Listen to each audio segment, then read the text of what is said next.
What if I told you the nastiest rumors in country music don't live in tabloids at all? They lurk in liner notes, backstage hallways, and contracts that smell like dust and coffee. Tonight, crack a battered shoebox labeled whispers. Stories traded in parking lots after the lights go up. Stories that tried to shrink giants and fence in a sound that never obeyed fences. We're lifting each rumor into the spotlight and measuring it against what really happened when tape rolled, when crowds leaned forward, and when history pretended not to notice. This isn't gossip. It's a reckoning with how bias, marketing, and fear can muffle a melody, and how the music still cuts through. Breathe in. Hear the room hush. A harmonica finds the key, the red light blinks, and the lid creaks open. Deford Bailey, the Opry original who vanished. The rumor stamps him a novelty, a warm-up spark who disappeared when the tricks ran out. The reality is colder. Licensing fights over what he could play collided with Jim Crow bias over who could prosper. Bailey's train numbers didn't imitate locomotives. They conjured weather, steam, gravel, and motion until 1,000 rib cages vibrated in time. Paperwork and prejudice closed doors that applause had already opened, pushing a master toward the shadows. He didn't fade. He was fenced. Yet his breath still rides the rafters. Close your eyes and feel the platform tremble as that harmonica pulls a long train into the station. The midnight crowd learned to listen, heads tilted as if a gust had opened the platform door. Showbills called him small. The sound made him towering. In surviving photos, he looks almost surprised by the size of the silence he could command, a quiet king holding court with breath and brass. That night train still circles the rafters like weather. Charlie Pride, the photo they hid. Whisperers say labels tucked away early photos because radio loved the voice, but would flinch at the face, and that success was a safe exception. Rooms remember a different truth. The first note landing with quiet authority, then a chorus of yes moving through strangers like warm weather. Executives worried about racist markets. Audiences learned faster than memos. Pride crossed the color line nightly by making doubt sound tiny next to a flawless song. County fair footage shows shoulders loosen, hands find each other, and relief flow through a chorus. Puppets don't earn encores. Craftsmen do. He sang with calm that broke locks without a kick, inviting the crowd to be brave with him. Backstage, he'd polish boots and tune patience like an instrument. When the spotlight hit, hesitation evaporated, leaving the kind of hush that tells you an old story just learned a new ending. Linda Martell, first black woman on the Opry. The rumor reduces her to a token. Reality felt different in the room. She walked on with wry humor, clear phrasing, and porch-light presence, and the circle brightened. The business was messier. Short leashes, mislaid numbers, a city that can clap on Friday and forget by Monday. She left because dignity is not a prop. Her legacy isn't a one-night courtesy. It's a weld on a stubborn door. Backstage, stagehands nodded, a DJ pressed a card into her palm, a young singer whispered thanks. Nostalgia tries to soften token, the work made it brutal. She chose to be a signpost instead of a souvenir.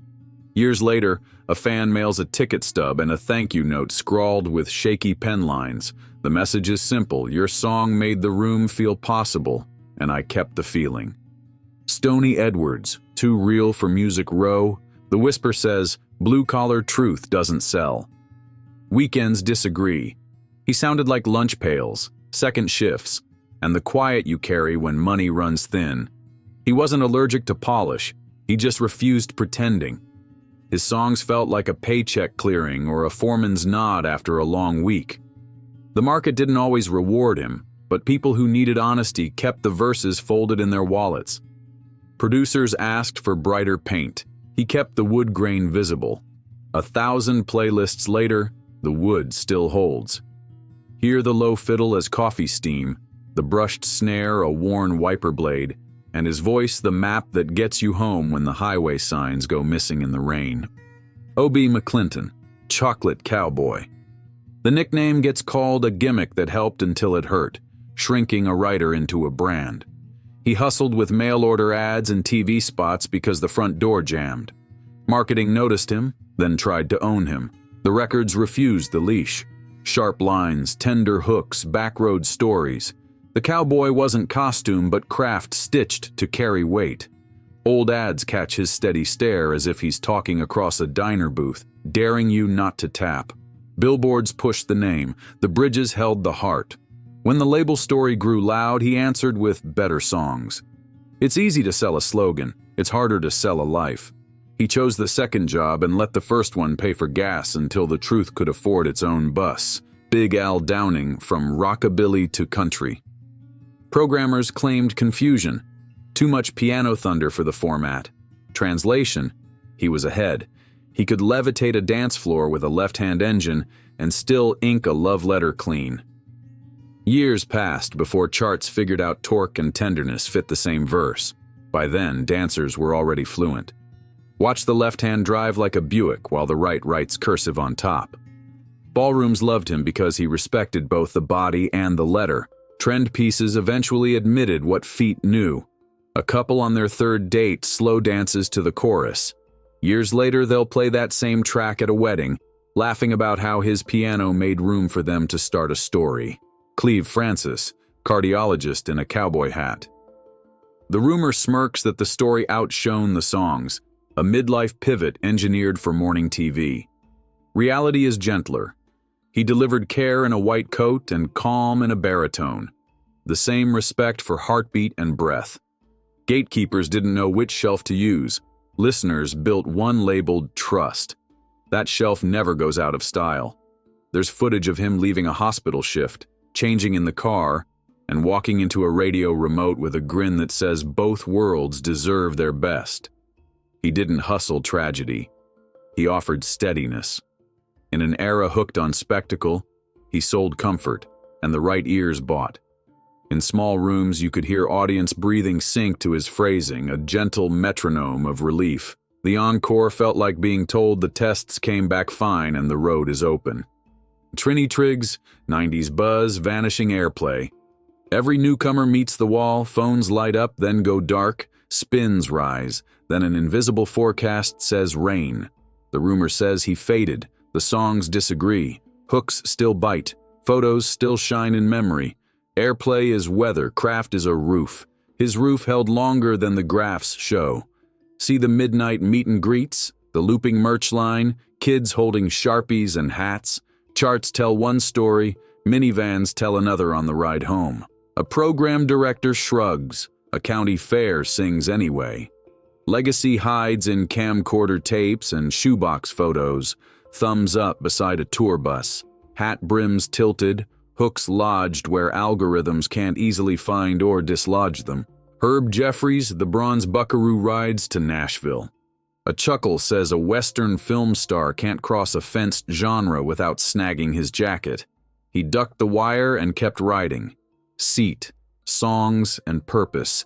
He put sky over kids who'd never seen themselves in the saddle. If that isn't country, the word misplaced its hat.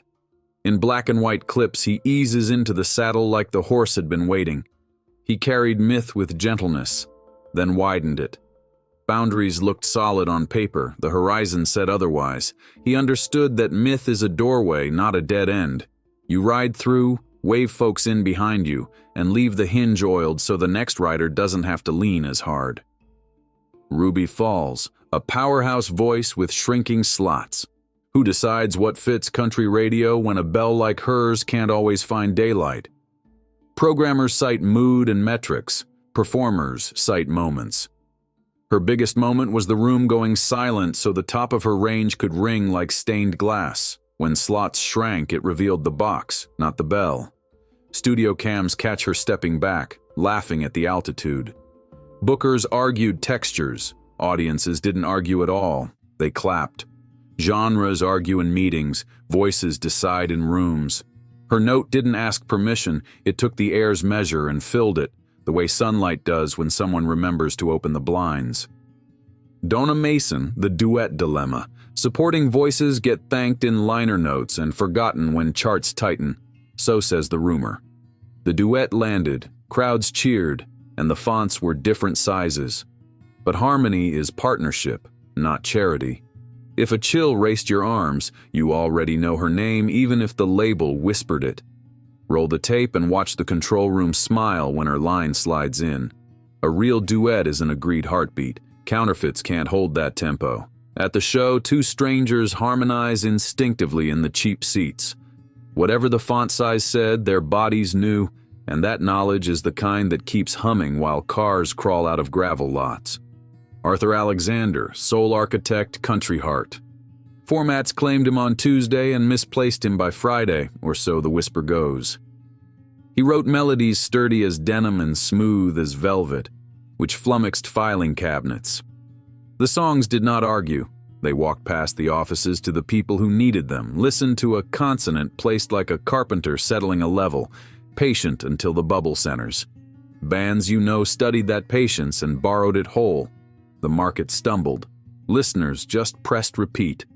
A famous band cuts his song and the royalty check pays bills, but the real dividend is the way regular people borrow his quiet courage whenever the day requires velvet around something heavy.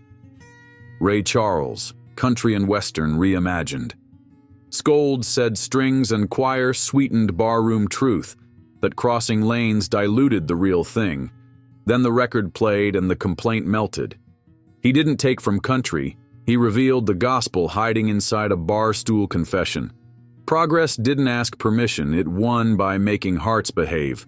Headphones on, skeptic still by the first chorus, eyebrows unclench. Steel weeps, choir lifts, and suddenly the room is both bar and balcony. Put two speakers in a room and watch old arguments find a rhythm. When the chorus blooms, you can hear tradition and tomorrow shake hands like cousins who finally realize they share a grandfather. The Pointer Sisters, fairy tale at the Opry.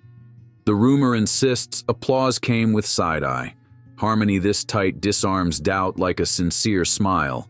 They didn't beg to belong. They tuned the room to their pitch and the room liked the feeling. Watch the footage. An usher nods. Then a woman in the balcony. Then everyone. Critics wrote paragraphs. The crowd wrote an exclamation point with its feet. After that, the rumor could only whisper. Sequins catch stage light like sparks from a campfire. The beat is steady footsteps on a wooden bridge, and by the last chorus, the whole crowd is happily across, wondering why they ever hesitated. Ivory Joe Hunter, crossing the circle. Was his Opry moment a footnote or a flare? A flare, bright enough to widen the chalk mark for the next boots. He sang with unbothered elegance, the kind that makes revisionists nervous, then left the room larger than he found it. The photo shows perfect posture and soft eyes, as if he already hears the good landing. Footnotes don't change floor plans, flares do. Some moments are measured in decibels. This one is measured in posture and breath. 1,000 small recalibrations happen at once, and the circle keeps that shift like a fingerprint in the grain. Bobby Hebb, Beyond Sunny. A world-beating pop smash put him in a Nashville box, says the whisper. Boxes are habits pretending to be law. Hebb kept finding doors, Opry timing tucked into slick grooves, spoon rhythm under radio sheen, hands that knew when to push and when to lay back. The hit didn't trap him. The market tried. He still found air. A frame honors the picture. A box hides it. He kept framing his work where it could be seen. He'd flash spoon rhythm at soundcheck and grinning sidemen would join because groove respects authority delivered softly. Later, the board would glow and someone would say, "Leave that feel right where it is." Aaron Neville, New Orleans tenor meets Music Row. Too fine bone for sawdust floors? Then he holds a vowel in the rafters and beer bottles pause mid-lift. Genre politics are chess. Breath is weather. Weather wins. A ceiling fan seems to slow as he sustains the word. Electricity listening in. A friendly fiddle sneaks underneath, and the floorboards hum their approval. The bartender pauses mid-pour. A couple stops arguing, and somewhere near the door a skeptic smiles despite themselves. It's hard to fight the weather when it's this warm and this well-aimed. Petrella, country soul without a playbook. She built an audience outside the machine because the machine wouldn't answer. House shows, community stages, and regional circuits aren't detours, they're arteries. Her map runs through towns most executives fly over. She didn't curse distance, she learned its rhythm, and by the time the switchboard noticed, fans already had her number. Merch totes scuff, mileage stacks, and names on handwritten lists turn into handshakes. The grind looks like labor until the chorus lands, and suddenly the work sounds exactly like freedom. Vicky Van, indie grind. Without big label muscle, you can't move the needle, smirks the rumor. She moved it anyway, inch by inch, handshake by handshake, sincere as a midnight merch table. Gatekeepers hear scale, fans hear sincerity, and sincerity scales one room at a time. Daylight meetings, long drives, hand-addressed envelopes, early posts. She tried them all, and the line moved because she kept leaning. People love to measure momentum in headlines. She measured it in stamped wrists, smiling photos, and inboxes that began to fill with requests she didn't have to write first. Frankie Staten, artist organizer. If the industry won't build a door, wait politely, says the whisper. She gathered singers, players, and writers, booked stages, and said come through anyway. Art changes minds. Organization changes maps. Her flyers and phone trees became a network you could stand on. She sang, booked, taught, then sang again. Proof that the scene was never fine until everyone fit. On show nights, she'd count chairs, tune a guitar, and print set lists. On mornings after, she'd call the next venue. Building a lane took songs, clipboards, and a refusal to accept the old map. Now stack the papers back in the shoebox and notice how nothing lies flat anymore. That's how you know the rumors lost power. So answer whispers with performances. If someone mutters that DeFord Bailey vanished because he ran out of tricks, say licensing and the color line shoved him aside. Then play the train until their ribs hum. If a skeptic insists Charlie Pride needed hidden photos, remind them radio bowed to craft. If a cynic calls Linda Martell a token, tell them tokens don't weld doors open. Hand Stoney Edwards to anyone allergic to real life. Let O.B. McClinton's bridges shut down the word gimmick. If a voice says Big Al Downing was too dance floor, let a love letter ride the groove. If a panelist calls Cleve Francis a headline more than a catalog, ask what genre is if not steady comfort delivered in time. Hum Trini Triggs when someone tweets fade. Cue Herb Jeffries for anyone still drawing fences. Ring Ruby Falls when a spreadsheet trims bell tones. Name Donna Mason when harmony gets mislabeled favor. Point to Arthur Alexander when people forget blueprints. Put on Ray Charles when purists complain. Replay the Pointer Sisters when side-eye shows up. Stand in the circle with Ivory Joe Hunter when someone says footnote. Frame Bobby Hebb instead of boxing him. Let Aaron Neville's vowel raise the ceiling. Tell Petrella and Vicky Van that crowds are the power plant. And when someone wonders why Frankie Staten organized, say because doors don't build themselves. By now you can hear a second soundtrack under this one, a low, patient rhythm made of names. Say them out loud. DeFord Bailey, Charlie Pride, Linda Martell, Stoney Edwards, O.B. McClinton, Big Al Downing, Cleve Francis, Trini Triggs, Herb Jeffries, Ruby Falls, Donna Mason, Arthur Alexander, Ray Charles, the Pointer Sisters, Ivory Joe Hunter, Bobby Hebb, Aaron Neville, Petrella, Vicky Van, Frankie Staten. Each name is a lamp in the hallway. Together they turn a narrow corridor into a room big enough for everyone. Maybe the nastiest rumor of all is that classic country was ever small. Look again. It's a ballroom, a barn, a boulevard, a porch. It's a circle of light that keeps widening every time a brave voice steps forward and a brave ear refuses to stay quiet. We didn't cancel rumors. We starved them and fed ourselves something better. Context, memory, and names spoken with respect. Before the credits, here's your mission. If a rumor shows up dressed like a fact, answer with a performance link.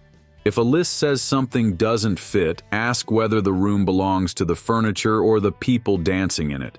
Set the shoebox in the glass case at the center of the living room and leave it open so anyone can stop and read. Then press play, let the harmonica find the key, let the harmony lift, and let the truth outsing the whisper one more time.